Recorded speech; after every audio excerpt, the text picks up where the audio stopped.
Some college students find it harder to vote under new Republican laws. In Ohio, new election legislation championed by the GOP as a way to deter fraud has caused confusion on campuses. When Juliana Buonaiuto moved from New York to attend Kent State University in 2020, she had her heart set on voting in her college community in Ohio. "I wanted my vote to count where I was living," Buonaiuto said. 4 years later, Buonaiuto is planning to vote absentee in New York, in part because of an Ohio elections law championed by Republicans that can make it more challenging for out-of-state students to cast ballots. The legislation, which was signed into law by Republican Governor DeWine last January, introduced significant changes to Ohio's election laws, most notably establishing a photo ID requirement that is considered among the most restrictive in the nation. DeWine argued the bill would improve election integrity, and a federal judge shot down a Democratic attempt to block it, saying the law imposes no more than a minimal burden, if any, for the vast majority of voters. But some Ohio college students say that they are the exception, and that the legislation fits within a nationwide Republican effort in recent years to restrict their voting rights. After voting rules were loosened in many states for the 2020 election, which was held in the depths of the coronavirus pandemic, GOP lawmakers have sought to tighten restrictions for 2024. Although the efforts have been ostensibly aimed at curbing fraud, elections experts say voter fraud is already exceedingly rare. Democrats say they believe the real objective is to limit voting among college students, who voted in historic numbers in 2020 and overwhelmingly supported Joe Biden, helping to power his victory. "We need to be seeing this law for what it really is," said Katie Sewer, president of the Ohio State College Democrats. "It's an attack on students and an attack on their ability to vote." College campuses have become sources of strength for Democratic candidates. Some allies of former President Donald Trump have bemoaned the ease with which students can vote and advocated making it more difficult. What is this young people effort that they do? They basically put the polling place next to the student dorm so they just have to roll out of bed, vote, and go back to bed, longtime Republican lawyer and strategist Cleta Mitchell told GOP donors last spring. Liz Avor, a senior policy advisor tracking election-related legislation at the nonpartisan organization Voting Rights Lab, said she has seen a divide develop and deepen between states when it comes to voting policy during the last 4 years. Student voting access changes have been part of that, she said. The legislation has come from states that are looking to remove barriers to student voting and by states that are looking to restrict access to voting by students.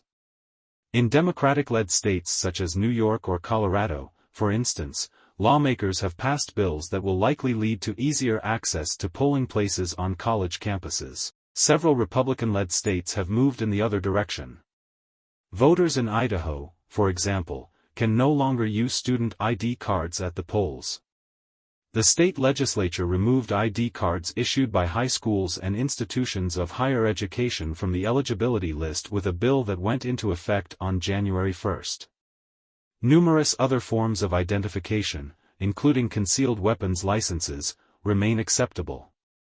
The Republican-dominated North Carolina General Assembly amended the state constitution to implement a photo ID requirement in 2018. The amendment was blocked by the state Supreme Court, but the court reversed its decision last year after Republicans secured an elected majority and the photo ID law is now in effect. Student IDs do not necessarily meet the criteria, and it is up to schools and universities to bring them in compliance with the law's standards. Unlike North Carolina, Ohio, which has chosen a Republican for president in the last 2 cycles, is not expected to be competitive in the 2024 presidential race. But the state, which has a March 19 primary, features a critically important Senate election. In a state of nearly 12 million people, Ohio has more than 600,000 college students, making them a potentially important constituency, if they vote. That can be more complicated than it used to be. Buonaiuto, who is now the student body president at Kent State, chose to vote in New York rather than Ohio in 2020 because of increased absentee voting options in her home state. This year, she plans to vote in New York again, in part because the new Ohio law would require her to give up her New York-issued ID for one issued by Ohio if she wants to vote in person. The new Ohio law restricts the types of acceptable voter ID cards to Ohio driver's licenses and state ID cards, U.S. passports and passport cards, U.S. military ID cards, Ohio National Guard ID cards and U.S. Department of Veterans Affairs cards. The bill also removed the cost to obtain state-issued ID cards for state residents 17 and older. Students at public universities in Ohio could previously vote with their student ID card if it met certain criteria, said Aaron Ackerman, the executive director of the Ohio Association of Election Officials. Ohioans could also prove their identity with utility bills at the polls under the previous law, so Ackerman said private universities would create utility bills for their students living in dorms with which to vote. A lot of the out-of-state college students don't want to get an Ohio driver's license or an Ohio-issued photo ID because it would then impact their driving privileges back in their home state where they're very likely to return, Ackerman said. So they kind of get caught in this catch-22 where they're required to have this current valid Ohio driver's license or identification. Ackerman said he has noticed college campuses and voting rights groups encouraging out-of-state students to vote by absentee ballot in Ohio instead. The identification standard for mail-in absentee ballots in Ohio is different from regular ballots, Ackerman said, with voters using the last 4 digits of their social security number to prove their identity rather than photo IDs.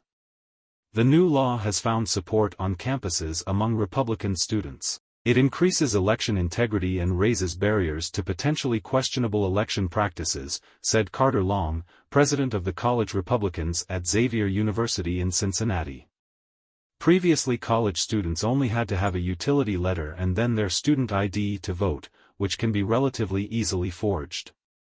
Republican officials who backed the law described it as a logical way to shore up voting rules. Ohioans are clearly supportive of strict photo ID for voting, and we have found a common-sense way to make it happen that ensures voters are not disenfranchised, Secretary of State Frank LaRose, R., who is now a candidate for Senate, said in a statement at the time of the law's passage. No piece of legislation is a silver bullet solution, but we are once again showing Ohioans that we take their concerns seriously and are dedicated to continuously improving our elections. Democrats, however, decried the law, alleging that it imposed needless and discriminatory burdens. The Kent State undergraduate student government passed a resolution condemning the changes and urging a repeal. We personally feel like it is a hurdle for students and that it suppresses voting rights for students and dilutes the youth vote, said Buonaiuto, who supported the resolution. Buonaiuto is working with other members of the student government to educate students about how to vote in Ohio, which she said could be confusing even before the latest changes. The polling locations on the Kent State campus, for instance, are only available for students living in residence halls, meaning students in off-campus housing need to vote elsewhere.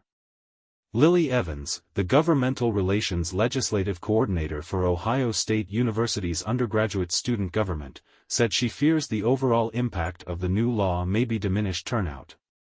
Evans said she has a friend from Illinois who previously voted using her campus address but told Evans she is choosing not to vote at all because she doesn't have an Ohio-issued ID. It's not that it makes it incredibly difficult, she said. Just difficult enough that a lot of students that I have heard of are not going to go out and vote.